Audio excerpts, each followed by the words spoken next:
The stories of the Dark Night Express were never widely known. Only a few survivors whispered about what happened. The eerie events were spoken of in hushed tones, like an urban legend, circulating among a select few. The surviving passengers told their tales to whoever would listen, but no one believed them.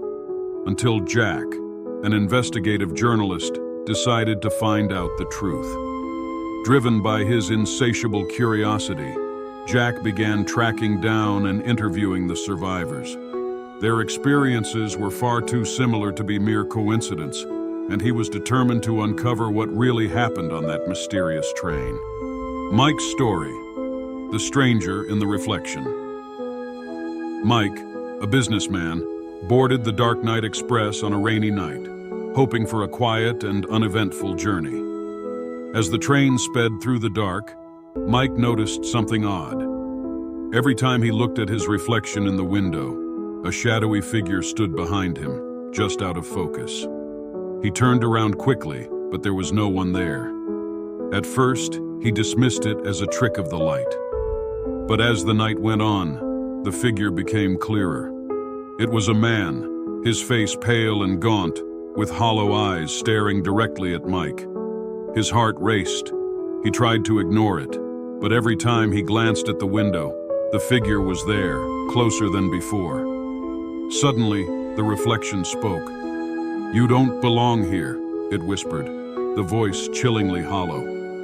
Mike, paralyzed with fear, couldn't move. The man's hand reached out from the reflection, brushing against his shoulder.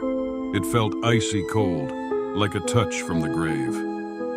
Mike jumped up and ran to the conductor, but when they returned to his seat, the reflection was normal. The shadowy figure had disappeared. For the rest of the trip, Mike sat in silence, staring out the window, afraid to blink. He got off the train at the first stop, swearing he'd never set foot on it again. Sarah's story: the haunting echoes. Sarah was traveling to visit her family. It was a quiet night, and most passengers were asleep. She decided to explore the train, feeling restless. As she walked through the dimly lit carriages, she heard faint laughter coming from the far end of the train. It sounded like a group of children playing. Intrigued, she followed the sound to a seemingly empty carriage.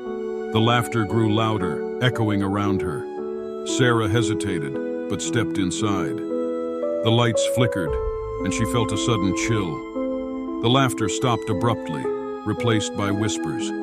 Words she couldn't understand seemed to be spoken all around her, coming from nowhere and everywhere at once. She turned to leave, but the door wouldn't budge. The whispers grew louder, turning into shouts. Suddenly, the carriage was filled with the ghostly apparitions of children, their faces twisted in sorrow, reaching out to her with their pale hands. Sarah screamed, closing her eyes. When she opened them again, she was standing alone in the empty carriage. The door was ajar, and the whispers were gone. Trembling, she rushed back to her seat, too afraid to tell anyone what she had seen. Even after the journey, she could still hear the faint sound of children's laughter in her ears. John's story: the unseen passenger. John, a college student, was on his way home for the holidays. He was sharing a compartment with a fellow traveler, an old woman who sat quietly knitting. They exchanged a few pleasantries before John leaned back to rest. A few hours into the journey, John woke up to a strange sensation. He felt a presence in the room, like someone was sitting next to him. He opened his eyes slightly and noticed the old woman staring at him intently, her eyes wide open. He sat up, startled. "Is everything okay?" he asked. The woman didn't respond.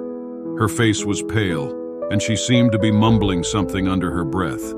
John realized she wasn't knitting anymore. Instead, her hands were shaking uncontrollably. He reached out to help her, but as soon as he touched her, she let out a gasp, and her body slumped back, lifeless. John rushed to call for help, but when the conductor arrived, the old woman was gone. The seat where she had been sitting was empty. The conductor assured John that no such passenger had boarded the train. Confused and terrified, John spent the rest of the journey in silence, his eyes glued to the empty seat across from him. Emily's story. The Endless Nightmare. Emily, a nurse, boarded the Dark Night Express after a long shift, hoping to get some rest. She quickly fell asleep in her seat, but her dreams were anything but peaceful. She found herself walking through a dark forest, the trees twisted and gnarled, reaching out like skeletal hands. In her dream, she stumbled upon a figure standing alone in the clearing. It was a young girl, her back turned to Emily. As she approached, the girl slowly turned around. Her face was expressionless, her eyes completely black. "Help me," the girl whispered, her voice echoing as if it came from far away. Emily reached out to the girl, but as soon as she touched her, the girl's face contorted into a horrifying scream. The ground beneath them split open, and Emily fell into a void of darkness, the girl's screams echoing around her. Emily jolted awake, gasping for air. The train was still moving, and everything seemed normal, but she couldn't shake the feeling of dread. She looked down at her hands and saw faint scratches on her skin, as if someone had clawed at her. She spent the rest of the journey staring out the window, trying to convince herself it was just a nightmare. Jack had listened to all these stories, each one more unsettling than the last. He knew he had to experience the Dark Night Express himself to get the full picture. He boarded the train late one night, feeling a mix of excitement and fear. As soon as the train started moving, Jack felt a chill in the air. He made his way through the carriages, noting the flickering lights and the strange shadows that seemed to dance on the walls.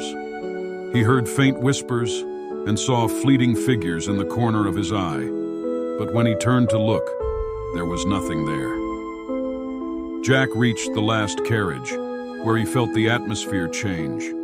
The air was thick, almost suffocating. Suddenly, the lights went out completely. In the darkness, he heard a familiar voice, a distorted version of his own. "You shouldn't have come here, Jack." He felt something brush against his arm and turned to see his own reflection staring back at him from the window, except it wasn't him. The reflection's eyes were hollow, and its mouth twisted into a smile. "The stories were true," it whispered, "but you're part of the story now." The train screeched to a halt. Jack stumbled out onto an unfamiliar platform surrounded by darkness. The train vanished behind him, leaving him alone. He looked down and saw his recorder on the ground, the red light still blinking. The tape ended with a single chilling sentence spoken in Jack's own voice. "Fear is the darkest place of all, and I've seen its heart." Jack was never seen again, but his recorder was found, left on an empty bench at the station.